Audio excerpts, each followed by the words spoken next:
알면 할수록 좋다. 놀고 먹으면서도 지적이고 싶은 욕심쟁이 당신을 위한 잡식 팟캐스트 지지익선 지금 시작합니다. 고고싱. 안녕하세요. 안녕하세요. 대충 살기 위해 열심히 사는 사람 하몽입니다. 낙관적 현실주의자 김범리입니다. 이 세상에 속지 마자 내가 짱이다 안내입니다. 다정한 허무주의자 코마입니다. 유난히 축 늘어지는 하루네요. 다들 아픈 사람이 많아가지고요. 그러니까 개 아파. 조심해야 돼. 오늘 근황으로 어디가 아프신지 하나씩 그래요. 여쭤볼까요? 지금 남자 패널 2명 쌩쌩하고 여자 패널 2명이 지금 골골대고 있는데 쿠마님은 어디가 아파요? 저 모르겠어요. 어제부터 몸이 안 좋았고 지금 파주에서 버스 타고 오는데 너무 멀미를 해서 오는 길에 합정역에서 토를 시원하게 하고 왔어요. 그 정도예요? 그래서 약간 늦었어. 집에 가시지. 집에 가라고요. 여기까지. 합정까지 왔는데. 여기까지 토할 왔는데 정도면은. 요즘 노로바이러스 유행인가요? 주위에 막 있던데. 근데 저도 주변에 저는 장염인데 주변에 또 장염 환자들이 많더라고요.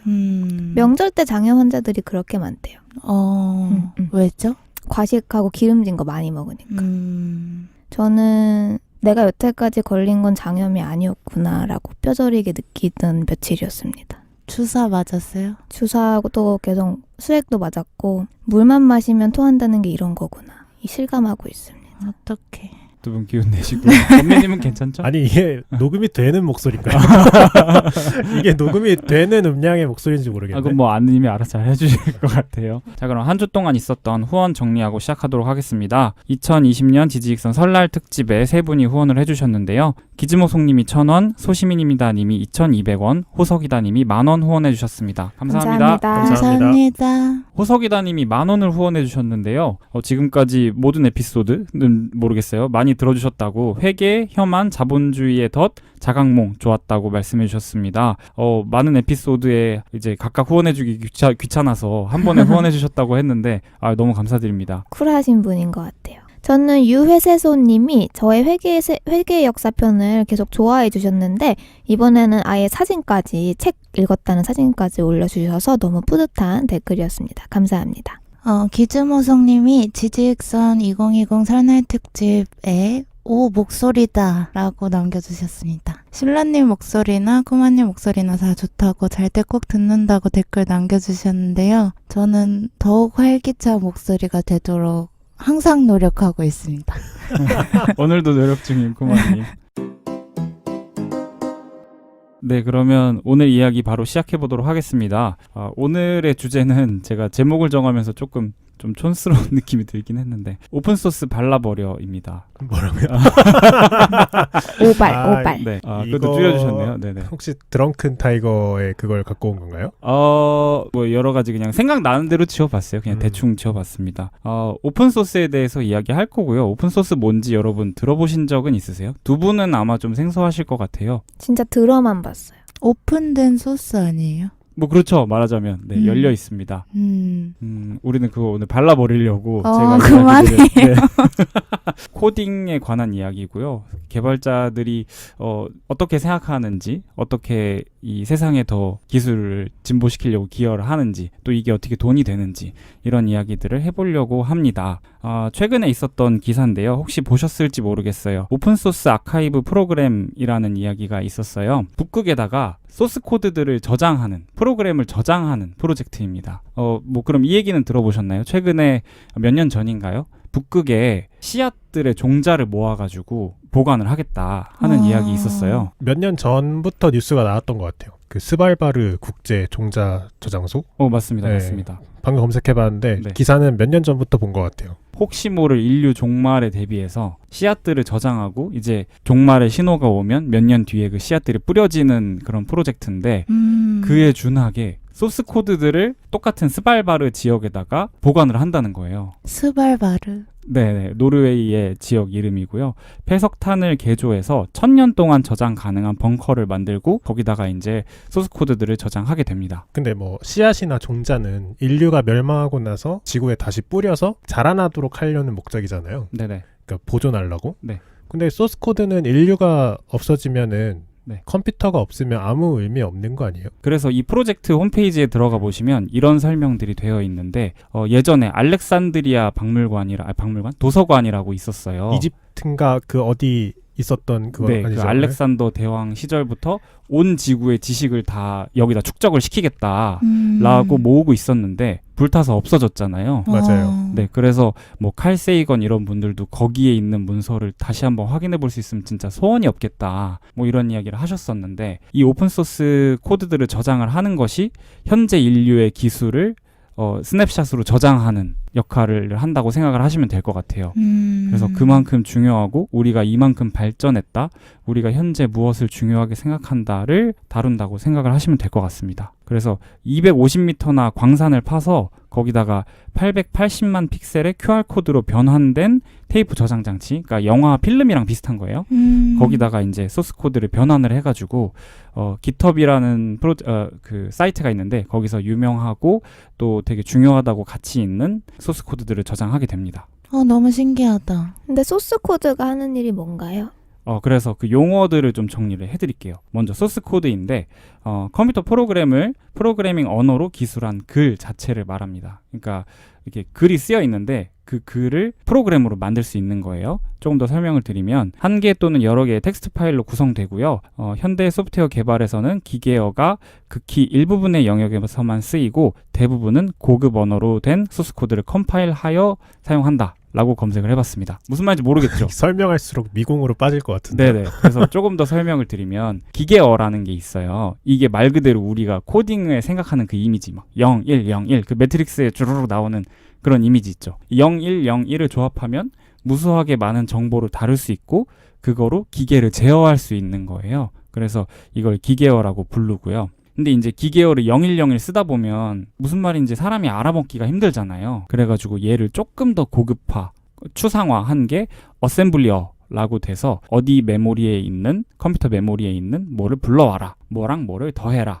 간단한 명령어들로 돼 있는 조합이고요. 이거를 기계어로 변환을 할 수가 있어요. 그러면은 이거를 조금 더 추상화해서 사람이 알아먹기 쉬운 뭐 예를 들면 영어 같은 언어로 기술을 해놓은 게 우리가 흔히 아는 뭐 C 언어, 파이썬, 뭐 자바스크립트 뭐 이런 언어들의 고급 언어입니다. 그래서 들어봤다. 네, 이런 언어들은 이제 뭐 추상화, 뭐 객체 지향, 뭐 여러 가지 뭐 개념들을 적용을 해서 이제 사람이 이해하기 쉬운 모양으로 컴퓨터 언어를 작성을 해놓으면 그거를 이제 컴파일러라는 것이 기계어로 번역을 해주는 거예요. 그래서 이제 기계가 작동할 수 있게 이제 모양이 더 저급 언어로 바뀌는 거죠. 그러면 그 기계어는 네. 누가 만든 건가요? 기계어를 누가 만들었을까? 혹시 아세요? 네. 기계어를 누가 만든 게 아니고 그 기계마다 다 달라요. 기계마다 뭐 0일 때 모터가 도는 친구가 있을 거고 1일 때 모터가 도는 친구가 있을 거고 반대로 돼 있는 애가 있을 거고 기계마다 다 다른데 그거를 지정해 줍니다. 너는 이런 식으로 돌아, 너는 이런 식으로 돌아를 지정해 주고 그걸 우리가 드라이버라고 불러요. 우리가 막 윈도우에서 마우스 새로 꽂으면 드라이버를 검색하고 있습니다. 드라이버를 설치합니다. 이런 게 나오잖아요. 그 제조사에서 이렇게 돌도록 해라는 지침을 받아오는 거예요. 그럼 그 방식대로 돌게끔 되어 있거든요. 그래서 모든 제조사마다 어떤 0과 1의 조합이 들어왔을 때 어떻게 움직인다는 다 각자 정해요. 그래서 누군가 개발했다? 약간 이런 건 아니고 예. 약간 제조 단계에서 예, 새겨지는 느낌인가요? 0과 1이라는 게 사실 전기가 통하고 안 통하고 두 가지 상태를 나타내는 거라서 어떨 때 어떻게 동작할지는 기계마다 다르죠. 너무 신기한데? 노력하고 계신 모습 아주 보기 좋아요. 네, 그래서 우리는 이제 우리가 아까 말씀드렸던 뭐 C, 파이썬, 뭐 자바, 뭐 이런 언어로 이제 코딩을 한다고 하죠. 이거를 이제 프로그래밍 언어로 작성을 해놓으면 이제 결국에 컴퓨터라는 기계가 알아먹을 수 있는 형태로 변화해서 실제로 작동을 하는 형태입니다. 네, 그렇게 안 중요하니까요. 흘러들으셔도 돼요. 그래서 컴퓨터 프로그램, 뭐 소프트웨어 라고 돼 있는 거는 소스 코드로 이루어진 결과물인 거죠.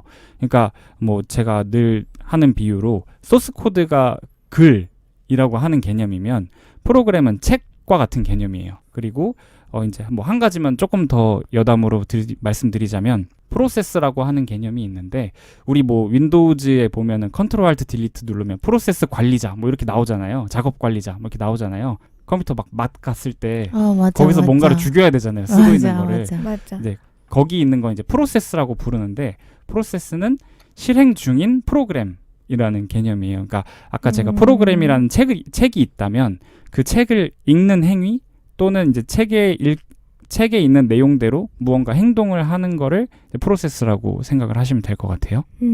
네, 뭐 별로 계속 안 중요합니다. 그냥 말씀드려봤어요. 자, 그러면은 이제 오늘의 얘기가 주요하게 될 오픈 소스와 클로즈드 소스. 그러니까 열려 있는 게 있으면 닫혀 있는 것도 있고 이제 뭐 이런 개념들이 생겨납니다.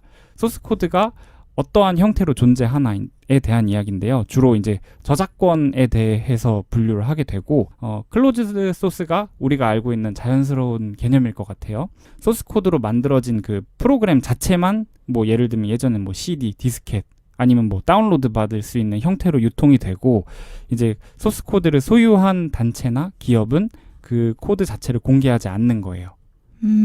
그러니까 그 코드 자체에 대한 저작권이 유지가 되고 그거를 쓸 수 있는 권한만 사람들한테 주는 거죠. 아, 내 거다 이건가? 그렇죠. 그러니까 내가 만들었기 때문에 나만 수정할 수 있고 나만 이걸로 뭔가를 더 만들 수 있는데 이제 그거를 가지고 돈을 받고 팔아서 그거의 사용권을 나눠주는 거죠. 하는 개념이 우리가 흔히 아는 그러니까 뭐 예를 들면 뭐 MS 오피스다 그러면은 돈을 내고 우리가 그걸 쓰잖아요. 이거는 이제 클로즈드 소스의 개념인 거고 오픈 소스는 소스 코드가 어떻게 짜여져 있는지를 다 공개를 해버려요. 그래서 일반인들이 코드의 개선을 다 할 수 있고 뭐 버그가 생겼다. 그러면 직접 고칠 수도 있고 하는 열려있는 개념입니다. 약간 집단지성 같은 느낌인가요? 맞아요. 그런 느낌이에요. 그래서 예. 네, 위키피디아도 뭐 오픈소스 뭐 프로젝트다 뭐 이렇게 하는데 예전에 우리가 아는 백과사전이라는 개념은 브리테니커 백과사전을 사야 됐잖아요. 그래야지만 그 내용을 볼 수 있잖아요. 근데 이제는 일반인들이 그 백과사전 내용을 수정할 수도 있고 업로드하면 다른 사람들이 또 볼 수도 있고 해서 열려있는 개념이죠. 네, 그런 개념의 차이다라고 생각을 해주시면 될 것 같아요.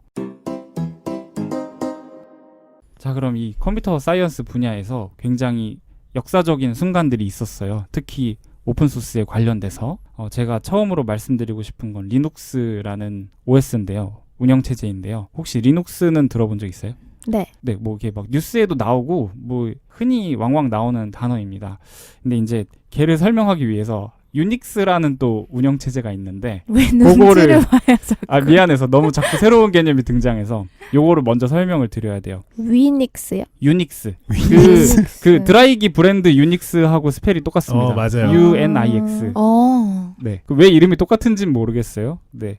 그래서 1969년에 벨 연구소라고 미국의 아주 유명한 연구소가 있는데요. 여기서 만들어진 컴퓨터 운영 체제입니다. 뭐 여담으로 운영 체제라는 거는 그 운영 체제도 하나의 그 프로그램인데 기계를 제어할 수 있는 권한을 많이 가지고 있는 프로그램이라고 생각하면 돼요. 그러니까 뭐 우리가 핸드폰 뭐 예를 들어서 iOS라고 쳐보죠. 그럼 iOS라는 운영 체제는 전화도 실제로 걸 수 있고 조명도 켤 수 있고 뭐 이런 권한을 가지고 있는데 우리가 사용자가 쓸 수 있는 앱들이 있죠. 그건 이제 OS 위에 올라가져 있는 프로그램이고 그 앱이 OS한테 명령을 내려서 자 불을 켜주세요. 그러니까 우리가 전화 걸기 기능이 있는 전화 앱이 있잖아요. 그럼 전화 버튼을 누르면 실제로 핸드폰에 있는 전화 통신 기능이 열리는 뭐 그런 거를 제어해준다. 이게 OS의 역할이라고 생각을 하시면 돼요. 옛날보다 OS라는 개념을 일반인이나 그 비전공자들도 좀 쉽게 요즘은 이해하는 것 같아요. 옛날에 윈도우만 강세이던 시절에는 이 OS라는 개념도 이해시키기가 어려웠는데 교수님들도 한 틀로 묶여 있어가지고 네, 신입생들한테 OS란 이런 거야 해도 막 감이 안 왔는데 요즘은 뭐 안드로이드도 있고 맥OS를 쓰시는 맥북을 쓰시는 분도 많고 해가지고 요즘은 OS에 대한 이해가 전반적으로 많이 쉬워진 것 같기도 해요. 그 중에 하나가 또 리눅스인 거고. 이 유닉스라는 OS가 1969년에 만들어져서 처음에는 이제 여러 하드웨어, 기계들을 쉽게 다루려는 목적으로 만들어졌고 우리가 흔히 알고 있는 C 언어와도 호환이 잘 됩니다. 왜냐하면 C 언어 만든 사람이 유닉스도 만들었거든요. 그 데니스 리치라는 분인데 몇 년 전에 돌아가셨어요. 진짜 엄청난 분입니다. 네, 근데 이게 라이센스가 엄청 비쌌대요. 엄청 비싸서 그거를 사용하는데 어려움이 있었던 거죠, 일반인들이.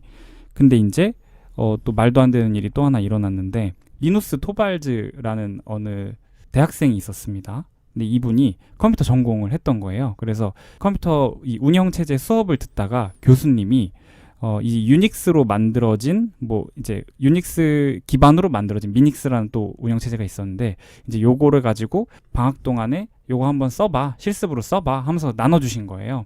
근데 이 미닉스라는 운영체제가 너무 개판이었다고 느낀 거죠. 리누스 토발즈라는 그 대학생이.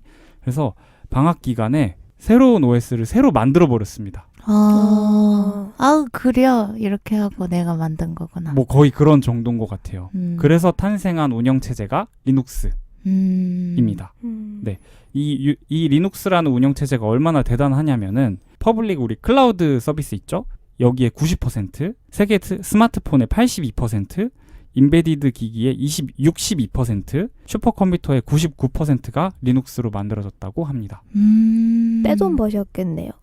근데 이게 웃긴 게 리눅스 그리고 이 리눅스를 만들 당시에 같이 일했던 재단이라고 해야 되나? 뭐 GNU라는 재단이 있는데 함께 만들었어요. 이분들이 컨셉이 있어요. 이 소프트웨어를 누구나 수정할 수 있게 누구나 개선할 수 있게 만들자. 그래가지고 이거를 무료로 풀어버립니다. 아 그게 오픈소스구나. 네, 그래서 여태까지 나왔던 오픈소스 중에 가장 초기에 나온 것 중에 하나고 가장 성공한 프로젝트다라고 생각을 하시면 될 것 같아요. 그래서 돈이 안 됐다는 건가요? 이거 자체로는 네 무료예요. 근데 그게 자체가 무료더라도 네. 그것에서 파생되는 수익이 있었을 것 같은데 없었던 건가요? 맞아요. 그러니까 파생되는 상품은 많이 만들 수 있어요. 그러니까 예를 들면 또 레드햇이라고 하는 또 운영 체제가 있는데 이거는 리눅스를 가지고 조금 더 기업에 쓰기 좋게 개량을 한 거예요. 그래서 기업에 납품을 하는 운영 체제로 판매를 했어요. 이거는 뭐 이런 식입니다. 예, 그래서 리눅스 그 자체는 무료다라고 생각을 하시면 될 거고 이제 이거로 인해서 파생된 운영 체제가 수백 가지가 있는데 우리가 흔히 알고 있는 이거 흔히는 아니다. 뭐 우분투, 센트OS, 뭐 아까 레드햇, 뭐 수세 리눅스 뭐 이런 것들이 있고 진짜 우리가 알고 있는 걸로는 안드로이드도 이 리눅스를 기반으로 만들어진 거예요. 얼핏 얘기하면 윈도우를 제외하고 거의 대부분 리눅스 기반이라고 봐도 무방할 정도죠. 맞아요. 맥OS는 유닉스 기반이고 그쵸, 유닉스 기반이지만. 네, 그거 빼고 나머지는 다 리눅스로 발전해서 만들어진 거다라고 생각을 하시면 되고 뭐 LG TV를 켜면 뭐 웹OS라는 게 있는데 뭐 그것도 리눅스 기반입니다. 요거를 통해서 다른 상품으로 개량해서 돈은 벌 수 있으나 이 자체로는 무료인 거예요. 생각해보면 정말 대단한 건 게 결국에 살아남은 IT 강자는 결국 자체 OS를 가지고 있는 회사만 지금 생존을 하고 있거든요. 네네. 그게 윈도우의 마이크로소프트, 그쵸. 그리고 맥OS의 애플, 네. 그리고 리눅스는 이제 리눅스 재단이라고 하는데 네. 자신만의 OS 혹은 운영체제가 있는 기업들만 생존을 하는데 이 3강 구도 중에 하나가 무료다. 이게 사실 엄청난 거거든요. 그러면서 지금까지 살아남고 있다는 거는 얼마나 많은 전 세계 사람들이 후원을 하고 여기에 이바지를 하고 있는지를 좀 가늠할 수 있는 걸 수도 있어요. 지금까지 1,400여 개의 회사 그리고 15,637명의 개발자가 리눅스 커널이라고 하는 그 코어 부분이 있거든요. 그 개발에 동참했다고 합니다. 그리고 이게 오픈소스여서 누구나 기여를 할 수 있다고 하는데 혹시나 이걸 듣고 있는 컴퓨터 관련 공부를 하시는 분이 있다면 리눅스의 개선 사항을 제출해서 그러면 그게 억셉트가 됐다. 그럼 어디든 취직할 수 있습니다. 맞아요. 그게 이제 컨트리뷰션을 한다고 하는데 기여한다 이 뜻인데 네. 정말 거기에 억셉트 받기가 쉽지 않거든요. 맞아요. 내가 억셉트를 되는 순간 이게 수백만 리눅스 사용자한테 적용되는 거기 때문에 되게 깐깐하게 검수를 하는데 거기 컨트리뷰션 되면은 막 이렇게 본인의 연역에 들어가요. 그게 이력이 되는 이력이 돼요. 몇 그러면 년도에 너지. 컨트리뷰션 됨. 이게 네. 들어가거든요. 이 얘기를 조금 이따가 더 자세하게 다뤄보도록 하겠습니다. 잠시만요. 여기 계신 두 분은 무슨 전공이시죠? 저는 컴퓨터 전공. 저도 컴퓨터랑 경영 전공이죠. 여러분들은 컨트리뷰션 안 되나요? 그거는 저는 아직 이해도 못했어요. 리눅스 커널이라는 거를 이해도 못했어요. 저는 제대로 뜯어본 적도 없죠, 사실. 쓰기만 하죠, 쓰기만. 이렇게 돌아간다더라. 그래서 그러니까 저희한테도 우리 누구나한테 그거를 더 발전시킬 권한은 있어요. 근데 발전시킬 능력이 없고 여러 가지 이유로 인해서 저도 그래서 이거를 준비하면서 사실 오픈소스에 조금 더 많이 기여를 해보고 싶다는 개인적인 소망이 있었어요. 그래서 이걸 준비한 거기도 하고 근데 뭐 여차저차 아무것도 못했습니다. 좀 천재가 아닌 이상 기여는 좀 힘든가 보네요. 아, 근데 이게 리눅스라는 프로젝트는 유난히 좀 까다롭고, 이렇게 이 오픈소스라는 개념이 이제 뭔지는 조금 아실 것 같은데, 되게 조그만한 프로젝트들이 많아요. 그러니까 혼자 하는 것도 있고, 뭐 몇 명이서 하는 것도 있고, 한데 그런 거는 상대적으로 좀 기여하기가 쉽겠죠? 네. 좀 더 자세히 말씀드리겠습니다. 그러면은 이게 여러 사람들이 동시에 하나의 소프트웨어를 만들 수 있어야 되잖아요. 오픈소스라는 것이. 그래서 이 형상 관리, 그러니까 소스 코드를 어떻게 관리하느냐도 굉장히 중요해집니다. 네, 그래서 리눅스 같은 경우에는 비트키퍼라는 시스템 소프트웨어를 사용하고 있었는데, 그게 무료다가 그것도 2005년 4월에 자유 사용이 이제 끝났대요. 그래서 유료화를 전환했고, 이 리누스 토발즈라는 분이 평소에도 69년생이고 지금도 아주 왕성하게 활동하시는 분이거든요. 근데 성격도 엄청 되게 뭔가 이제 본인의 그런 까다로움에 만족하지 못하고, 그 비트키퍼라는 것이, 그리고 마음에 안 들면 이분은 다 자기가 그냥 해버립니다. 그래서 이 형상 관리할 수 있는 소프트웨어를 내가 그냥 만들어 버리자 해서 새로 만든 소프트웨어가 있어요. 또 다른 오픈소스 프로젝트가 있는데, 그게 바로 Git이라는 프로젝트입니다. 깃도 리누스 토발즈가 만든 거예요? 네네네. 그러니까 그분이 대단한 거예요. 목이 정말. 메이네. 그러니까 이게 얼마나 대단한지 점점 조금 이따가 더 이제 설명을 드릴게요. 컴퓨터를 전공하신 분들이 느끼는 감정은 약간 동양사, 서양사 되게 유명한 책이 있는데 알고 보니 저자가 한 명이었네? 약간 그런 느낌이네요. 그쵸. 뭐라는 거야? 그러니까 이 Git이 무엇인지 조금 더 설명을 드릴게요. 이게 소스 코드를 어떻게 관리하느냐, 이제 그거에 대한 이야기라 그랬잖아요. 그러면은 예를 들어서 A라는 소스 코드가 있어요. 근데 걔를 수정해서 A-를 만들고 싶은 거예요. 그러면은 A에서 A-로 갈 때까지 그 변화한 모양이 있겠죠. 그 변화한 모양을 이제 뭐뭐뭐 몇 번 줄에 무슨 글자가 바뀌었습니다 하고 저장을 해놓는 거를 커밋한다고 해요. 하나의 이제 커밋이라는 모양으로 만들었어요. 그러면은 이 커밋들을 계속 쌓아나가다 보면 그 소스 코드가 어떠한 모양으로 변화해 나갔는지 그 이력을 알 수 있겠죠. 네, 이거를 하나의 줄기, 그러니까 브랜치라고 표현을 하는데요. 여기서 또 특징이 뭐냐면, 하나의 브랜치가 쭉쭉쭉 이렇게 진행이 되다가 어느 한 시점에 브랜치를 나눌 수가 있어요. 그러면 이제 두 갈래의 브랜치가 쭉쭉쭉 가고, 그래서 브랜치를 또 합칠 수도 있어요. 네, 이해한 그러니까- 척하지 마. 그러니까 이해하고 있어요. 예를 들어서 근데 이런 게 원래는 컴퓨터 소스 코드에서 시작했지만 요즘 글도 이렇게 쓰신대요. 그래서 이 두 가지 개념, 커밋을 하고 브랜치를 이제 만든다 하는 개념을, 나뭇가지와 같아서 브랜치예요. 그래서 이게 하나하나 변화해 나간다, 분기할 수 있다. 그래서 아까 리눅스 같은 것도 계속 뻗어나가서 가지가 말도 안 되게 커지거든요. 네, 그런 개념들을 생각을 하시면 될 것 같아요. 지금 너무 유익하고 좋은데. 근데 저는 잘 네. 이해가 힘든 것 같아요. 네, 이게 개념을 설명하기가 쉽지 않습니다. 사실 이거 컴퓨터 전공하시는 분들도, 그러니까 학생들 같은 경우에는 이 개념을 모르고 막 개발을 하는 경우가 많아요. 근데 이제 이 개념을 한 번에 이해하시기는 조금 어려울 수도 있겠다 생각이 듭니다. Git이 아까 이제 그런 커밋과 브랜치로 이제 만들어진 소스 코드의 변화라고 말씀을 드렸는데, 이거를 가지고 제품을 어떻게 만들겠다 하는 규칙이 있어요. 그거를 이제 설명을 드리면, 그 이름이 일단 Git Flow라고 하는 이름이고요. 개발하는 프로세스라고 생각을 하시면 될 것 같습니다. 그러면은 조금 더 쉽게 예시를 들어서 우리 4명이서 뭔가 하나의 조별 과제를 하는 거예요. 안내가 다 하겠다. 하드캐리 해주실 분 있나요? 웃음기 없음. 네, 그러면은 예를 들어서 우리가 무슨 이제 발표하기 위한 PPT 자료를 만든다고 쳐보죠. 그러면은 이제 범례님이 챕터 1, 1단원, 쿠마님이 2단원, 그리고 안느님이 취합을 해주세요. 네. 네.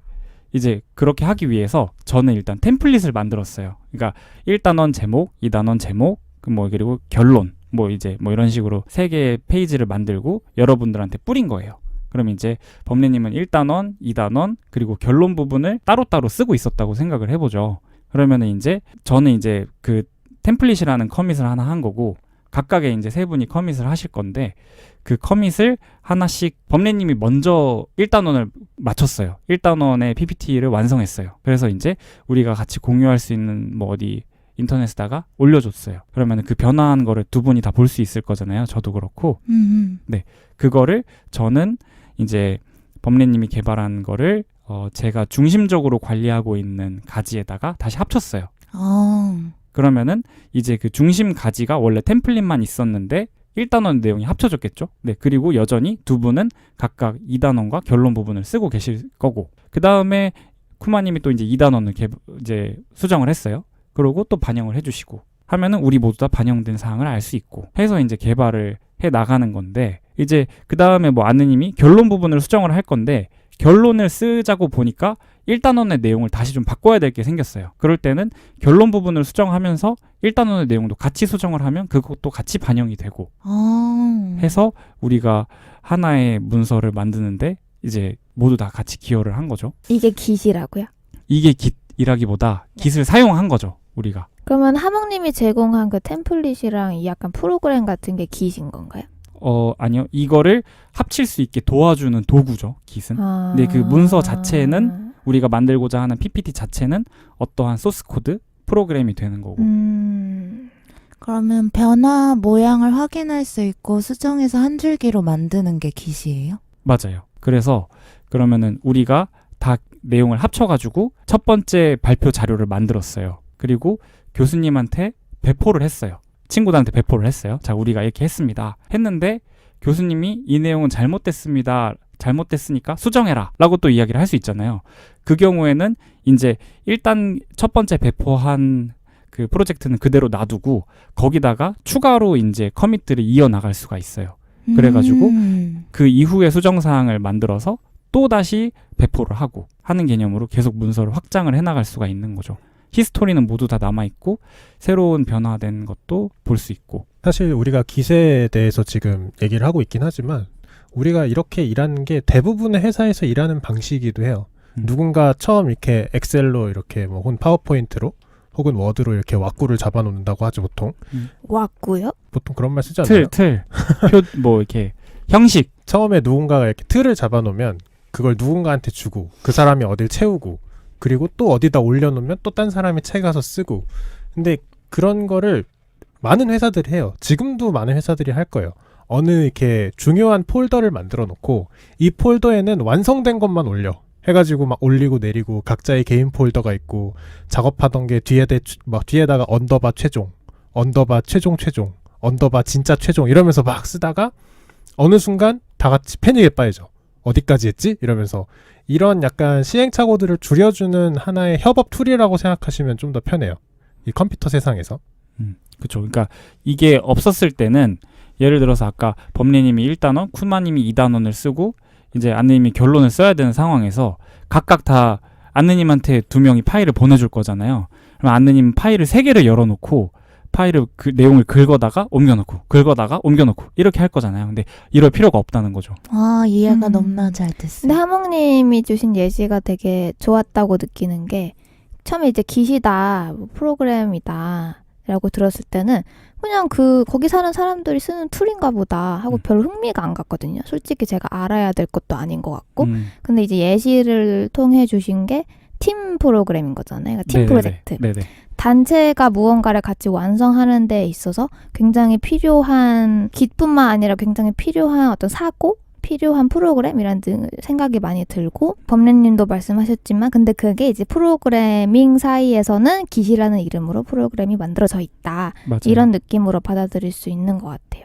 깃 말고도 여러 가지가 있는데 깃이 제일 대표적이고 이걸로 실제로 문서 작업을 하시는 분들도 있어요. 그래서 이걸 이제 개발자들은 일반인들이 이 프로그램을 좀 더 잘 이용했으면 좋겠는 마음이 있는 거죠. 이렇게 하면은 우리가 다 같이 막 할 수 있는데 막 이런 마음이 들어서 저도 소개를 하게 됐습니다. 네. 저는 사실 예시를 주시는 거 보고 네. 딱 생각난 게 제가 맨 처음 구글 닥스를 썼을 때가 생각이 나더라고요.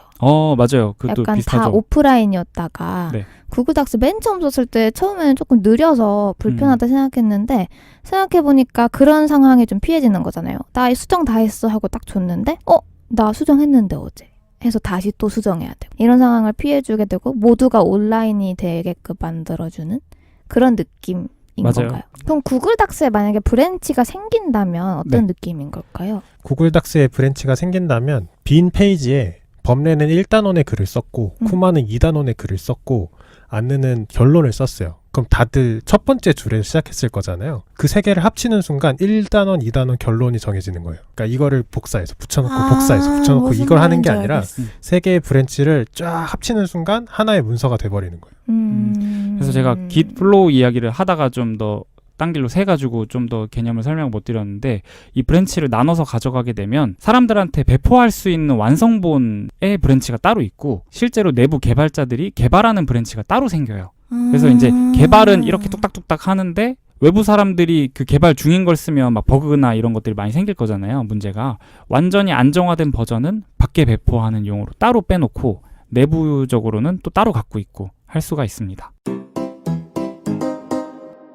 이러한 Git을 통해서 그리고 뭐 리눅스를 사용해서 이제 현재 오픈소스에 관련된 이 문화가 엄청나게 많이 발전해서 지금까지 오게 됐어요. 그래서 지금은 그 제일 중요한 이슈 중에 하나인 저작권에 대해서 이야기를 해볼 건데요. 소프트웨어 자체도 이제 지적 저작물이죠. 네, 근데 이제 흔히 우리가 생각하는 개념으로 이렇게 막 복사해서 가져가고 막 하다 보면 그 저작권을 보호받지 못하는 경우가 많아요. 그래서 사람들이 또 생각을 해낸 라이센스의 개념이 있었고 지금은 그것을 소개해 드리려고 합니다. 그 중에 그러니까 저작권의 종류에 대해서 지금 설명을 드릴 건데 그 중에서 제일 유명한 오픈소스 저작권 이름이 GPL이라고 있어요. 그러니까 이게 어떠한 특징을 갖고 있는데 우리 저작권이라고 하는 게 영어로 카피라이트라고 하잖아요. 근데 이 자유 소프트웨어 재단에서 만든 이 개념으로는 카피 레프트라는 개념을 만들었어요. 그러니까 카피라이트가 되게 이렇게 그 만든 사람들의 권위를 보장해주는 약간 그런 느낌이잖아요. 근데 그거를 약간 비꼬아가지고 우리는 누구나 이거를 개발할 수 있고 누구나 이거를 가져갈 수 있고 한 개념인데 그 만든 사람의 창작권은 보장해주고 하는 느낌입니다. 그래서 이 GPL 라이센스를 사용하면 아까 제가 말씀드렸듯이 GPL 라이센스로 제가 개발을 하다가 쿠마님이 수정해서 이 GPL 라이센스로 또 개발을 하잖아요. 그러면은 쿠마님이 사적으로 프로젝트를 상업적으로 팔고 싶어도 무조건 그 소스 코드를 공개해야 돼요. 와. 그러니까 제가 만든 거를 다른 사람들이 가져갔을 때 뭐 가져가도 좋아. 근데 받은 사람들은 무조건 이 GPL 라이센스에 맞춰서 공개를 똑같이 해야 되는 거죠. 네, 이런 특징이 있습니다. 예전에 그 이 GPL 라이센스에 마이크로소프트라는 회사가 굉장히 반대하는 입장이었거든요. 이 마이크로소프트의 사장인 스티브 발머가 GPL은 아주 소프트웨어계의 암적인 존재다라고 표현을 하기까지 했었는데 요즘에 새로 바뀐 사티아 나델라는 MS 하트 리눅스라는 표어를 달 정도로 이제 오픈소스에 아주 친화적인 기업으로 거듭났어요. MS 하트 리눅스? 네, 그거를 이제 표어로 해가지고 아예 막 이제 홍보를 하는 거죠. 우리도 그러니까 이 아까 이제 범례님이 설명해 주셨듯이 리눅스와 그 마이크로소프트 윈도우즈는 아주 적대적인 관계에 있었는데 자유 소프트웨어와 그 클로즈드 소프트웨어의 아주 그 극을 달리는 두 소프트웨어였는데 이제 MS가 그 폐쇄적인 정책을 버리고 우리도 오픈소스 좋아한다 라고 고백한 아주 충격적인 사건입니다. 근데 마이크로소프트의 입장도 이해가 되는 게 이게 오픈소스라는 게 사회를 이롭게 하고 다들 기여할 수 있고 좋은데 내가 열심히 막 100시간 걸려서 짠 소프트웨어인데 이걸 공개하래. 그럼 사실 짜증날 수도 있거든요. 난 이 지적재산권이나 이 카피라이트를 가지고 돈을 좀 벌고 싶은데 이게 어디서 참고한 소스가 GPL 라이센스이기 때문에 내 코드도 다 공개해야 돼버리면 짜증날 수 있거든요. 그리고 그런 프로젝트들이 점점 많아지면 어디도 참고할 게 없는 거야. 내 거를 상업적으로 팔고 싶은데 여기서 조금 참고하면 이것도 공개하라 그러고 저기도 맞아. 참고하면 공개하라 그러고 그러니까 마이크로소프트 입장에서는 이런 오픈소스 프로젝트가 많아지면 언젠가는 우리의 MS 오피스나 혹은 윈도우도 공개해야 될 순간이 올 수도 있을 것이다 라는 공포감에 휩싸였을 수도 있을 것 같아요. 그런데 왜 요즘은 MS 하트 리눅스예요?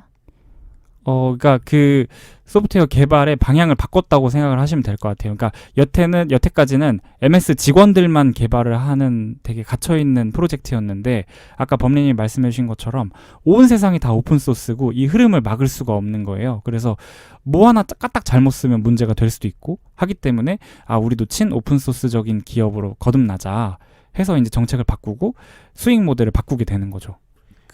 약간 뭐 조금 더 이해를 보태면 카카오톡이 처음 나왔을 때 생각해 보시면 돼요. 그 전까지는 우리가 다 건당 얼마 주면서 문자 썼잖아요. 근데 카카오톡이 무료로 그걸 풀어버리니까 그 누구도 문자를 돈 주고 쓰고 싶지 않잖아요. 그러니까 그 대세를 거스를 수가 없는 거죠. 그런 느낌이에요. 그리고 이제 또 다른 라이센스에 대해 소개를 드릴 텐데 이번 거는 MIT 라이센스예요. 우리가 흔히 알고 있는 그 MIT 학교가 맞고요. 그 학교 학생들의 권위를 보장해주기 위해서 학교에서 만든 라이센스입니다. 이 라이센스 같은 경우에는 자유롭게 소프트웨어를 배포하는데 이거를 사용하는 사람들이 자기가 상업적인 목적으로 쓸 수가 있어요. 아까 GPL하고 다른 부분이죠. 그래서 사실은 개발자들 사이에서 조금 더 인기가 많은 라이센스입니다. 그리고 뭐 아파치, BSD 뭐 이런 것이 있는데 검색해보고 맞는 자기가 뭐 기호에 맞는 걸로 쓰시면 될 것 같아요. 또 재밌던 게 비어웨어라는 소프트웨어 라이센스가 있어요. 이걸 명명을 공식적으로 하는지는 모르겠는데 뭐 하드웨어, 소프트웨어 이런 개념으로 비어웨어를 붙인 것 같아요. 이거의 특징은 내 소스코드 맘대로 가져가고 나한테 맥주 한 잔만 사줘 하는 개념입니다. 갑자기 권위가 확 내려오는데. 근데 이 얘기를 들으니까 갑자기 궁금해졌는데 그럼 GPL 라이센스든 네. MIT 라이센스든 네. 강제성은 없는 거예요? 이걸 어겼을 때 뭐 네. 국제법상 뭐 처벌할 수가 있어요? 그게 이제 저작권의 기준이 되는 거니까 그 기준에 맞춰서 법적인 분쟁이 일어날 수도 있겠죠. 비어웨어도? 비어웨어는 근데 굉장히 느슨한 라이센스잖아요. 그래서 이거를 가지고 문제 삼는 경우는 없을 것 같아요. 네네. 뭐 맥주를 안 사줬기 때문에 뭐 소송을 걸고 뭐 이러면 또 모르겠어요. 맥주 100잔 뭐 명령 이런 거. 네. 네. 계속 가보겠습니다. 그래서 이런 라이센스들을 사용하고 있고 굉장히 많은 또 커뮤니티가 있는데요. 지금 이 커뮤니티에 대해서 이야기해 보도록 하겠습니다. 일단 오픈소스 하면 개발하시는 분들이 가장 먼저 생각하는 커뮤니티 GitHub입니다. 아까 우리가 말한 Git이라는 개념 있죠. 그 Git의 허브라는 이름으로 만들어진 또 다른 어떤 웹사이트이고요. 이 웹사이트에서는 여러 가지 오픈소스 프로젝트를 무료로 저장할 수 있게 해주는 저장소 역할을 합니다. 그래서 이제 많은 개발자들이 GitHub을 자기의 이 저장소로 사용을 하고 또 많은 사람들이 거기에 접속해서 남이 개발한 거를 또 가져가고 하는 말 그대로 허브가 되는 거죠. 이게 되게 아이러니한 게 아까 마이크로소프트가 클로즈드 소프트웨어의 약간 선두주자 같은 거였는데 약간 방향을 틀었다 그랬잖아요. 2018년에 마이크로소프트가 이 GitHub을 8조 원에 인수합니다. 맞아요. 사실 대단한 방향의 전환이죠. 네네네. 물론 GitHub을 사용하시는 분들은 별로 안 좋아했다고 해요. 클로즈드 소프트의 선두주자 같은 사람이 오픈소스의 선두주자인 GitHub을 먹었다. 그거를 좀 싫어했다고 하는데 되게 아이러니하고 재밌는 뉴스 중 하나였죠. 맞아요. 그래서 원래는 이 GitHub이라는 사이트의 수익 모델이 그냥 완전 공개한 오픈소스는 무료로 쓰고 상업적으로 쓰는 소프트웨어는 유료로 저장소를 제공하는 클로즈드 소스를 만들 수 있는 그런 기능이 있었는데 MS가 사면서 많은 개발자들이 이제 거의 울먹였죠. 이 오픈소스의 이 보루 같은 GitHub이 팔리다니 그것도 MS에. 그래서 막 개발자들이 거의 울먹였는데 지금은 다행히도 그 초기의 개발 정신이 잘 유지되고 있습니다. 몰라요? 또 MS 매출 안 나오면 바꿀 어떻게 수도 될지 있어요. 몰라. 네. 또 다른 커뮤니티를 소개해 드릴 텐데요. 이번 거는 스택 오버플로우라는 사이트예요. 이거는 개발자들의 지식인 같은 데인데요. 그러니까 뭐 개발을 하다가 뭐가 잘 안 돼. 아니면 오류가 막 났어. 그러면은 스택 오버플로우에 이게 안 돼요 라고 글을 올리면 이제 어마무시한 고인물들이 거기다 답을 달아줍니다. 고인물. 네. 근데 왜 고인물들이 생겼냐면 이거를 이제 답을 달아주고 채택을 받으면 지식인도 똑같죠. 그 무슨 포인트 같은 걸. 태양신. 그분 되게 유명하시잖아요. 내공. 내공을 받죠. 내공 포인트를 받죠. 그런 것처럼 포인트를 받게 되는데 이 포인트가 또 쌓이면 여러 가지 일들을 할 수 있어서 조금 이따가 소개해 드리도록 하겠습니다. 그래서 이제 구글에다가 무슨 오류라고 검색을 하면 거의 제일 먼저 뜨는 사이트가 스택 오버플로우예요. 그래서 만약에 이 스택 오버플로우라는 사이트가 없어진다면 개발자들은 진짜 울 수도 있어요. 지식인을 읽는 거구나. 네, 거의 그 정도의 역할입니다. 그러면 제가 여태까지 오픈소스가 이러이러한 게 있고 저작권이 뭐가 있고 뭐 이런 거를 말씀을 드렸는데 지금부터는 얘가 왜 중요한지에 대해서 설명을 드리도록 할게요. 이게 아까 이제 안님이 지적해 주신 부분대로라면 돈이 안 돼요, 오픈소스는. 근데 이거를 어떤 식으로 수익 모델을 만드는지에 대해서 이야기를 해보도록 하겠습니다. 먼저 개인 입장인데 이제 뭐 개인이나 기업이나 이 명성 자체가 돈이 되는 시대가 됐어요. 우리 뭐 흔히 뭐 인스타그램의 팔로워 숫자가 결국 돈이다 하는 뭐 이런 개념하고 비슷한데 개인의 입장도 같습니다. 깃허브에도 뭐 좋아요 기능이 있거든요. 팔로우하는 기능이 있거든요. 그리고 내가 마음에 드는 프로젝트에 별을 주는 기능이 있어요. 그래서 그런 별, 그리고 아까 말씀드린 스택 오버플로의 그 포인트들로 개인들은 내가 얼만큼 유명한 소스 코드에 기여를 했는지, 그리고 내가 만든 소스 코드를 사람들이 얼마나 좋아하는지를 이제 알 수 있는 지표가 생겼습니다. 그래가지고 아까 범리님이 또 말씀해 주신 것처럼 좋아요의 개수가 몇 개인지에 따라서 내가 얼마나 원하는 기업에 갈 수 있는지가 갈릴 수도 있어요. 그러니까 요즘에는 개개인의 이력을 볼 때 너 깃허브에 별이 몇 개니? 이쪽 기술에 대해서 별이 몇 개니? 그리고 스택 오버플로에 댓글을 몇 개나 달아줬고 이게 몇 포인트니? 로 이력이 될 수 있다는 거죠. 근데 이게 우리나라에서도 잘 퍼져 있는 분위기인 건가요? 근데 이게 만약에 점수가 높다면 무조건 이력서에 쓰죠. 저 같았으면. 여러분들도 있어요? 아니요. 그럼 어떤 분들이 이걸 써요? 이게 깃허브나 스택 오버플로우가 다 영어로 돼 있어서 사실 개발을 처음 시작하는 분들이 접근하기는 좀 어렵고 좀 시니어나 아니면 루키 같이 정말 잘하는 분들은 많이 사용을 하시는데 저는 찾아보는 정도는 해요. 내가 뭔가 문제가 생겼을 때 스택 오버플로우나 깃허브에도 약간 게시판 같은 게 있거든요. 내가 이 프로젝트에 여기를 잘 모르겠어. 뭐 이런 거까지는 썼어도 컨트리뷰션을 한다거나 댓글을 단다거나 그렇게까지는 해보지 않은 것 같아요. 요즘에는 그러니까 워낙에 오픈소스들이 많이 있고 기업에서도 그것들을 사용하는 경우가 많기 때문에 특정 오픈소스를 잘 다룰 수 있다는 것이 앞서 말씀드린 것들로 이제 객관적인 지표를 통해서 알 수 있으면 기업 입장에서는 안 뽑을 이유가 없겠죠, 개인을. 그리고 기업의 입장에서는 본인들이 만든 프로젝트를 오픈소스로 풀어버리는 경우가 왕왕 있어요. 이거는 이제 내가 만든 기술로 시장을 선점하겠다, 뭐 이런 개념이거든요. 그래서 아까 말씀드린 안드로이드 같은 경우도 열심히 개발을 해서 이거를 무료로 팔았는데 풀어버렸는데 이게 이제 스마트폰 시장을 거의 점령하게 되는 효과를 낳았죠. 뭐 이런 겁니다. 그래서 애플 같은 경우에는 또 몇 년 전에 스위프트라는 프로그래밍 언어를 만들었어요. 근데 이게 거의 어린이들도 쓰기 좋고 뭐 되게 쉽다 뭐 이래서 이제 대대적으로 홍보를 하면서 이걸로 앱 개발할 수 있으니까 많이 해, 너네 초딩들도 앱 만들 수 있어, 막 이렇게 해서 홍보를 했어요. 근데 애플의 속내는 어쨌든 애플 핸드폰에 들어가는, 아이폰에 들어가는 앱들은 애플 컴퓨터로만 만들어야 그거를 이제 소프트웨어로 만들 수가 있거든요. 그래서 소프트웨어 뭐 맘대로 만들어, 근데 대신 애플 컴퓨터로만 써야 돼, 뭐 약간 이런 식의 수익 모델을 또 만들기도 했습니다. 또 이제 최근에 구글하고 페이스북하고 굉장히 핫하게 싸우고 있는 것 중에 하나가 바로 딥러닝 시장인데요. 우리가 딥러닝의 개념적인 부분은 많이 이야기했는데 그 실제적으로 언어를 사용을 할 때, 언어를 사용하는 게 아니고 그러니까 어떤 툴들을 사용할 때 흔히 텐서플로우라는 툴도 많이 사용하고 파이토치라는 툴도 많이 사용을 해요. 근데 텐서플로우는 구글에서 만들고 파이토치는 페이스북에서 만들고 해서 서로 이제 시장을 점령하기 위해서 아주 치열하게 싸우고 있는 중이에요. 와, 너무 재밌다. 너무 그래요? 재밌네요. 그래요? 네, 저 옛날에 IT 매거진을 좀 봤었거든요. 그걸 네네. 감히 시도해볼 생각은 못하고 어떤 얘기지 하면서 잡지를 되게 많이 봤었는데 약간 되게 구체화되는 느낌? 재밌어요. 근데 사실 이렇게 오픈소스가 활성화된 지가 이제 한 20년 정도 됐나요? 2000년대부터 갑자기 유행하기 시작했으니까 그게 생기고부터 판도가 정말 확 바뀌어요. 확. 우리가 알고 있는 대부분의 서비스들이 오픈소스 기반으로 이제 돌아가기 시작했고 클로즈드 소프트웨어를 지향한 회사들 중에 살아있는 회사가 몇 개 없고 그마저도 위태롭다는 평가를 많이 받고 있기도 하고요.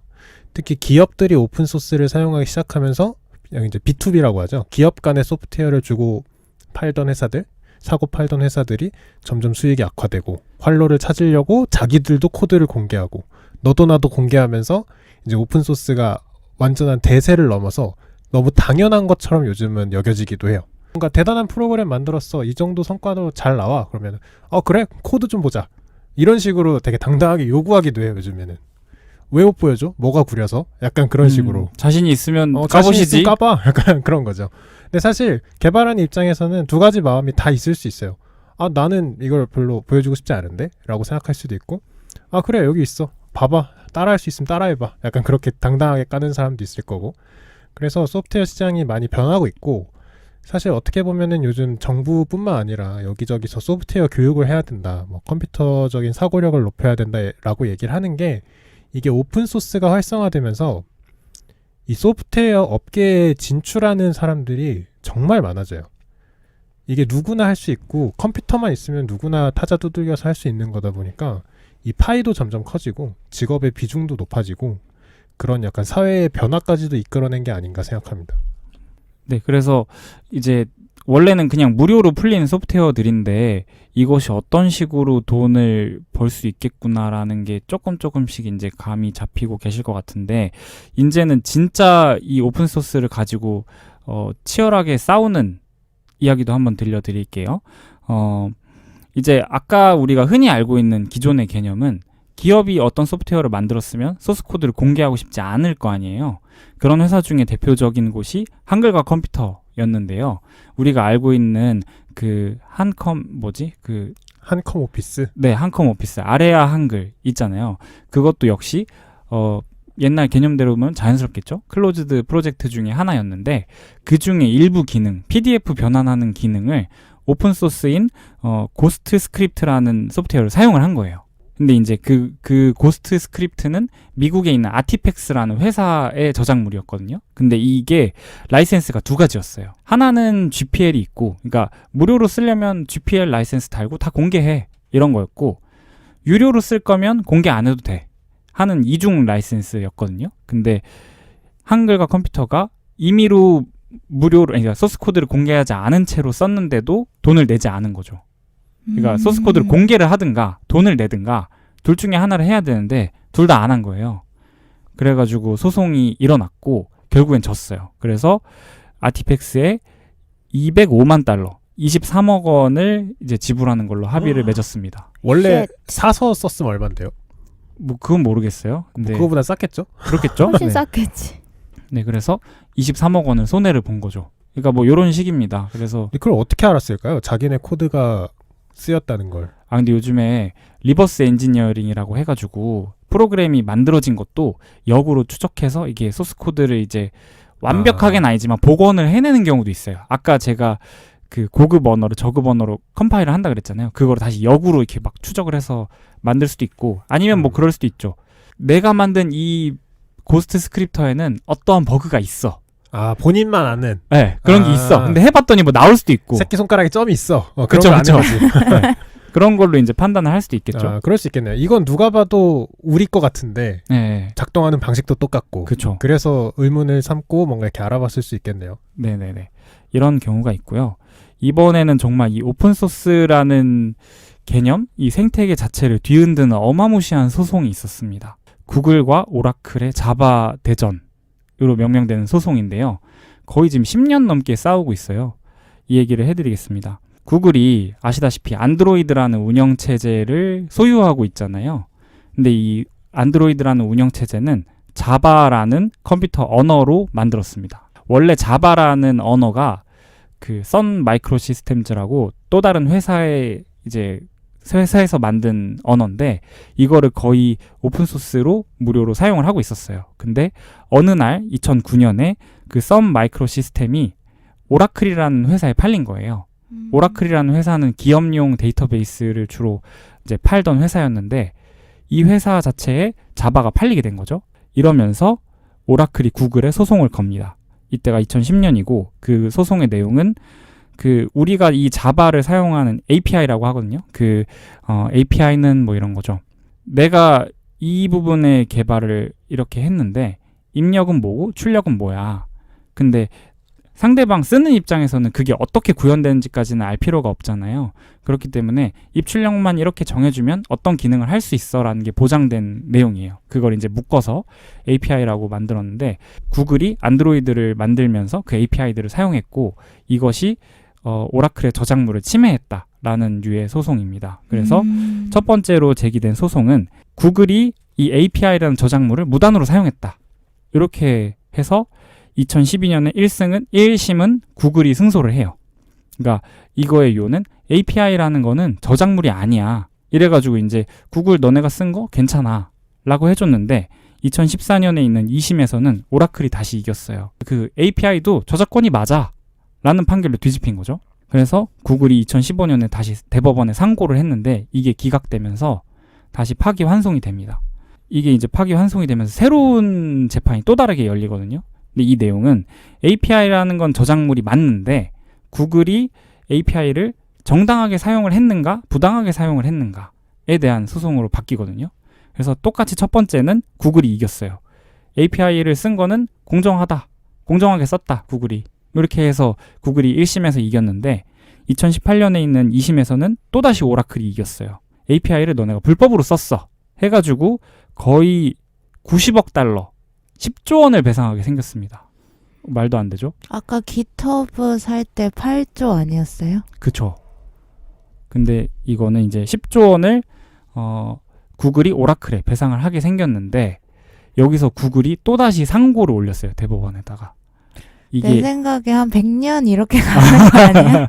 근데 이제 마지막 한 발이 남은 거죠. 이게 끝나면은 이제 최종 결판이 날 건데 이게 바로 2019년 11월의 일이고요. 아직도 진행 중인 일이기 때문에 뭐 이제 흔히 이 결과가 나오면 뉴스에 뜰 거거든요. 관심 있게 지켜보시면 이 10억이 아니죠. 10조가 어디에 승리로 갈 건지 이제 눈여겨보실 수 있을 것 같습니다. 뭐 구글 같은 경우에는 아시다시피 안드로이드를 무료로 팔았는데요. 근데 이 무료로 팔면서도 그 우리가 알고 있는 뭐 지메일, 뭐 구글 플레이 스토어 이런 것들을 핸드폰에 넣어서 팔려면 GSM이라는 이제 시스템을 인증받아야 돼요. 그러면서 핸드폰 제조사로부터 돈을 받는 구조를 갖고 있거든요. 그러니까 OS 자체는 무료인데 플레이 스토어를 넣으려면 돈을 내야 되는 거예요. 뭐 이런 식으로 이제 수익을 챙기고 있다가 이번에 오라클이랑 싸우면서 아주 피똥싸게 생길 수도 있는 거죠. 근데 이게 참 소프트웨어 세계가 되게 애매하면서도 신기한 게 안드로이드 폰이 대박이 났잖아요. 네네. 스티브 잡스가 잠을 못 잤대요. 안드로이드가 그렇게 성공하는 걸 보고 얘네만 없었으면 우리가 진짜 지구 100%의 스마트폰 점유율을 할 수 있었는데 막 이렇게까지 생각했다는데 아이러니하게도 안드로이드 핸드폰이 많이 팔리면 돈을 버는 곳은 구글이 아니었어요. 왜냐하면 구글은 안드로이드를 무료로 뿌렸거든. 안드로이드 핸드폰이 팔린다고 해서 사실 구글이 수익을 보는 건 없어요. 지금도 없고. 이제 아까 얘기하신 것처럼 플레이 스토어라거나 뭐 구글 메일이 바뀌면서 이제 돈을 벌겠지만 근데 오히려 안드로이드 핸드폰이 팔리면 마이크로소프트가 돈을 법니다. 왜요? 그 안드로이드 기술에 MS 특허가 들어가 있거든요. 아하. 그런 식으로 또 돈을 버는 기업들이 있어요. 오늘 MS 얘기가 되게 많이 나오는데 네네. 그래서 되게 아이러니한 거예요. MS가 핸드폰에 진출을 했잖아요. 옛날에 윈도우 폰이라고. 네. 모르시는 분들도 망했죠. 있을 거예요. 망했죠. 모르시는 분들도 있겠지만 그게 완전 죽을 썼는데 안드로이드가 대박이 나면서 MS가 엄청난 수익을 법니다. 그 특허로 얻어 걸렸구나. 네, 특허로. 그래서 막 삼성도 그렇고 이렇게 LG도 그렇고 막 특허에 엄청 목을 매는 이유가 또 소프트웨어 업계의 재밌는 화두 중에 하나죠. 이 기술이 누군가 알고 보니 먼저 쓴 게 뭐 특허를 등록해놓은 기술이더라 이래버리면 또 돈을 또 지불을 해야 되니까. 그래서 결국에 이제 오픈소스 막 열려있고 누구나 참여할 수 있고 다 좋은데 결국에는 이렇게 피 튀기는 법정 분쟁까지 가면서 이 기업들이 이걸 가지고 싸우게 되는 모양까지 진화하게 된 것 같아요. 뭐 사실 많은 분들이 아시는 소프트웨어의 최대 뭔가 쟁점 중에 하나는 뭐 아이폰의 둥구스름한 앱 아이콘을 삼성이 베꼈다. 그래가지고 그쵸. 또 애플이 소송을 하고 그건 디자인 특허였지만 밀어서 잠금 해제가 그렇죠. 엄청 싸웠잖아요. 밀어서 잠금 해제도 애플의 특허다 이래가지고 얼마나 애플이 안드로이드 싫어했는지 알 수 있는 대목이죠. 뭐라도 하나 꼬투리 하나 잡아보려고. 그렇죠. 아주 사소한 것까지 다 특허로 걸어서 지금 그래서 이건 또 여담인데 특허로 장사를 하는 회사들도 있어요. 뭐 이른바 뭐 특허 괴물 뭐 이렇게 해서 부르는데 그 회사가 직접적으로 무슨 재화를 파는 건 없어요. 근데 특허를 어마무시하게 갖고 있는 거예요. 그래가지고 특허를 가지고 어기면 다 나한테 돈 내. 특허를 써도 나한테 돈 내. 하는 식으로 돈을 버는 회사들도 있습니다. 제가 오늘 준비한 이야기는 여기까지입니다. 오늘 조금 이야기가 빠르게 진행됐는데 저는 머릿속에서 계속 네. 생각하고 이렇게 돌려보느라 말을 할 틈이 없었던 것 같아요. 뭘 돌려보셨어요? 아파서 아니 그런 것 너무 같은데. 아픈 것도 있었는데 너무 새로 듣는 이름이 너무 많이 나와서 아, 그쵸. 헷갈리죠. 머릿속에 좀 나열해 보느라 조금 끼어들 틈이 없었지만 확실히 전공자분들에게는 도움이 되는 이야기지 않을까. 우선 안느님이 빨리 건강을 회복하셨으면 좋겠고요. 정말 이렇게 단전에서 끌어올리는 한마디 한마디가 정말 눈물샘을 적시네요. 네, 근데 저는 전공자이기 때문에 저도 많이 알고 있는 이야기고 생소하지 않은 이야기긴 했지만 조금 더 재미있게 들었던 것 같고, 어떻게 보면은 컴퓨터 쪽으로 소프트웨어를 개발하시는 분들이 이렇게 살고 있구나 라고 생각해 주시면 될 것 같아요. 뭐 요즘에 또 소프트웨어를 개발하고 싶어 하시는 분들이 많고, 경상계에 계신 분들이 뭐 복수 전공을 해서 소프트웨어를 배우시는 분도 많다고 기사를 통해 접하고 있는데, 그런 분들한테도 정말 많은 도움이 되는 사이트들이에요. 뭐 깃허브나 아까 얘기 나왔던 스택 오버플로우나 아니면 이런 기업의 흐름들, 전반적인 흐름들. 사실 예전에 우리가 경제 얘기할 때도 갑자기 경제 기사를 읽는 게 정말 어려운 일이거든요. 모르는 단어가 너무 많아서. 그래서 저도 이제 공부를 하면서 하나하나 읽게 됐다 뭐 이런 얘기를 했었는데, IT 기사도 갑자기 읽기 쉽지 않습니다. 진입 장벽이 좀 있죠. 예, 옛날에는 그냥 뭐 삼성이 새로운 스마트폰을 내고 무슨 뭐 엑시노스 무슨 칩을 쓰고 그 정도였는데, 요즘은 너무 다양해져서 그 랭킹에 올라와 있는 기사도 일반인이 읽기가 쉽지 않은 기사들이 많아요. 그쵸. 예, 그 IT 전문 기자분들께서 최대한 이렇게 풀어쓰려고 노력하시더라도 접근하기 쉽지 않은 경우가 있는데, 뭐 기회가 된다면 지지익선 통해서 약간 그런 IT적인 얘기도 많이 풀어낼 수 있으면 좋겠고, 이게 그런 첫 단추가 되지 않았나 생각합니다. 저 너무 재미있게 들었고, 약간 오픈소스라는 게 굉장히 평등하고 창의적인 어떤 거라는 생각이 많이 들었어요. 그리고 저는 컴퓨터를 그렇게 열심히 배우지 않았는데, 제가 2019년 초등학교, 중학교, 고등학교 장래희망을 며칠 전에 찾아봤었거든요. 네. 근데 초등학생, 그러니까 컴퓨터 프로그래머의 순위예요. 초등학생은 16위, 중학생은 9위, 고등학생은 4위가 컴퓨터 프로그래머가 장래희망이라고 하더라고요. 그리고 요즘은 어린이 분야 베스트셀러에 컴퓨터 코딩 책이 있어요. 그쵸, 맞아. 막 네. 코딩 로봇 막 해서 막 만화책도 있고. 뭐. 코딩맨, 모두의 파이썬 막 이런 쉬운 코딩 책들이 어린이 베스트셀러에 있는 게 저는 되게 신기했었거든요. 근데 오늘 조금 더 친숙하게 다가갈 수 있는 계기가 아니었나 재미있게 들었습니다. 저도 장래희망 나와서 말인데 저도 한동안 장래희망이 프로그래머였습니다. 아, 진짜요? 해커, 화이트 해커 막 이런 거. 막 그 어디 이렇게 웃어? 골방에 이렇게 갇혀가지고 이렇게 막 햄버거 이렇게 먹으면서. 어쨌든 그런 거여서 저도 사실 그래서 오랜 어렸을 때 못 이룬 꿈 중에 하나가, 저는 그래서 막 디미고 디지털 미디어 고등학교 가고 싶어 하고, 그리고 학교에서도 컴퓨터 공학을 복수 전공을 하고 싶어 하고, 그래서 이렇게 손을 뻗었었던 게 기억이 나요. 그래서 프로 C 언어도 혼자 독학해보고, 그래서 헬로우 월드 막 이런 거 보고 막 그랬었거든요. 그런 입장에서 오늘 화를 딱 들어봤을 때 나 안 하길 잘했다. 아, 진짜요? 들었어요. 제대로 느끼셨네요. 제대로 느끼신 거예요. 저 느낀 내 분야가 아니구나 느꼈습니다. 여긴 약간 그 너드 문화라고 하죠. 약간 이거에 미쳐가지고 하시는 분들이 많아요. 이 맞아. 프로그래밍에 한 줄 한 줄 쓰다 보면 막 어느덧 정신 차려보면 10,000줄 이상 쓰고 있고 막 그런 경우가 있는데, 그런 성격이신 분들이 잘하시는 것 같기도 해요. 이쪽 분야는. 그리고 맞아요. 또 그 장래희망 쿠마님이 말씀해 주셔서 갑자기 생각난 기사가 있는데, 2019년 정시 입시에 서울대학교 컴퓨터공학과 그 뭐 들어갈 때 이제 100분위 순위 같은 거 있잖아요. 입학컷 뭐 이런 거? 입학컷 이런 거. 그게 서울대학교 컴퓨터공학과가 고려대학교 의대와 맞먹는 수준까지 올라갔다.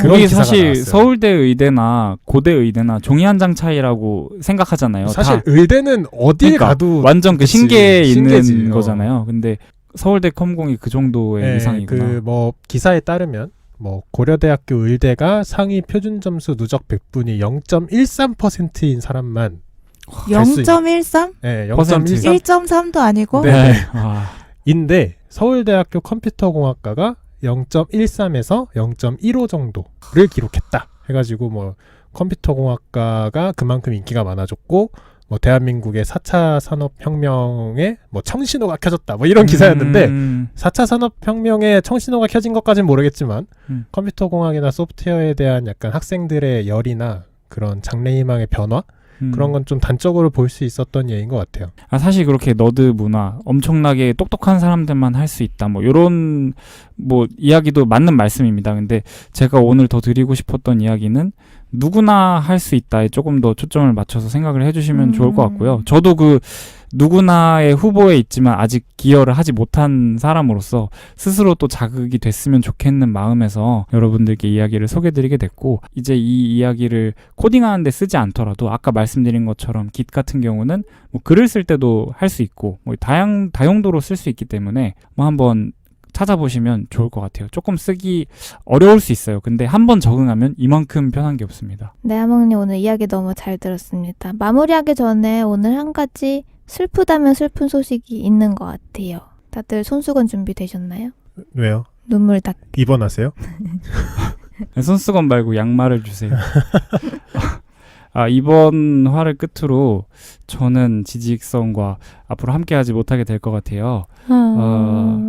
저는 이제 그만하는데 좀 생각을 해봤더니 제가 이렇게 하나하나 준비를 하면서 여러분들한테 또 새로운 이야기, 제가 고민을 갖고 있거나 아니면 여러분들이 함께 해주셨으면 하는 이야기들을 준비하면서 되게 많이 행복했었거든요. 그래서 너무 보람되었는데 어느 날 보니까 제가 이것들에 갇혀서 스스로를 너무 조이고 있었던 거 아닌가 생각이 들었고, 제가 늘 소개하는 멘트로 대충 살기 위해 열심히 산다고 말씀드렸잖아요. 여태까지는 조금 열심히 산 것 같아서 이제 또 대충 살려고 그만하려고요. 오, 기승전결이 있네요. 네, 대충 살아보겠습니다. 앞으로 청취자로 지지익선 열심히 들을게요. 거의 10개월, 11개월 되는 시간 동안 하몽님이 발제해주신 주제들로 저희 지지익선 함께 했었는데, 아프더라도 조금 더 나가는 마당인데 한 톤 올려서 얘기해주면 안 돼요? 더 올릴까요? 네네네. 방금 조금만. 진짜 젖먹던 힘들어서 함께 했었는데 이렇게 작별을 하게 되어 슬프지만 마냥 슬퍼하지 않을 것이 저희의 마지막이 아니라고 생각하고, 또 언젠가 기회가 된다면 하몽님을 또 만나뵐 수 있는 시간이 반드시 있을 거라 믿습니다. 나중에 또 놀러 오고 싶고 불러주신다면 또 놀러 오겠습니다. 거의 1년 되는 시간 동안 너무 고생 많으셨고요. 함께 들어주신 청취자 여러분들도 하몽님의 에피소드는 계속 남아있을 테니 하몽님을 저희와 함께 기억해 주시면 정말 감사하겠습니다. 맞아요. 슐라님도 군대에 가셨는데 지금도 계속 방송 듣는 분들이 계시잖아요. 맞아요. 저도 한 근 1년은 여러분들이 계속 잘해주시면 제 이야기도 계속 세상에 퍼지지 않을까 기대하고 있습니다. 네, 하몽님 10개월 동안 뭐 혹은 근 1년 동안 고생 너무 많으셨고, 사실 하몽님이 던진 돌멩이가 지금은 파도를 이루고 있어요. 사실 재활용으로 시작해서 뭐 햄버거까지 친환경적인 대화의 약간 선두주자였거든요. 하몽님이. 선두주자까지. 맞아. 그리고 친환경적인 인물 1위로 뽑혔던 징키스칸 얘기도 해주셨고. 그렇죠. 인구의 몇 명을 죽인 거였지. 네. 네.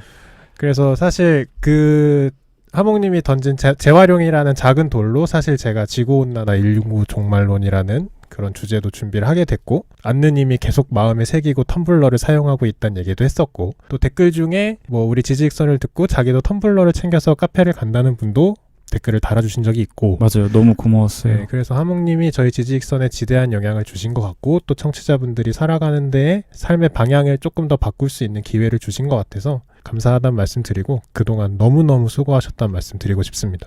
근데 제가 항상 뭔가를 얘기하라고 요구받을 때마다 설날 특집 이제 뭐 설 잘 보내세요 혹은 하몽님한테 작별 인사 그런 얘기를 하라고 요구받을 때마다 제가 항상 적절한 단어, 제 감정을 어떤 단어나 어떤 문장으로 표현해야 되는지 많이 어려움을 느껴요. 그래서 제가 지금 하는 말이 뭔가 적절하지 못할 것 같아서 저는 말을 조금 아끼고 너무 수고하셨다는 말을 하고 싶고 개인적으로 전하고 싶은 말은 또 개인적으로 전하도록 하겠습니다. 아, 네. 그럼 기다리고 있겠습니다. 네. 영원히 안 와. 오늘 이야기를 비롯하여 제가 발제한 이야기 또는 여러분들이 이제 세 분이 발제하신 이야기 다 들어주셔서 너무너무 감사하고 앞으로도 지지익선 더 재미있게 많은 이야기 전해주시면 좋을 것 같습니다. 네, 함께 해주신 여러분 감사합니다. 감사합니다. 감사합니다.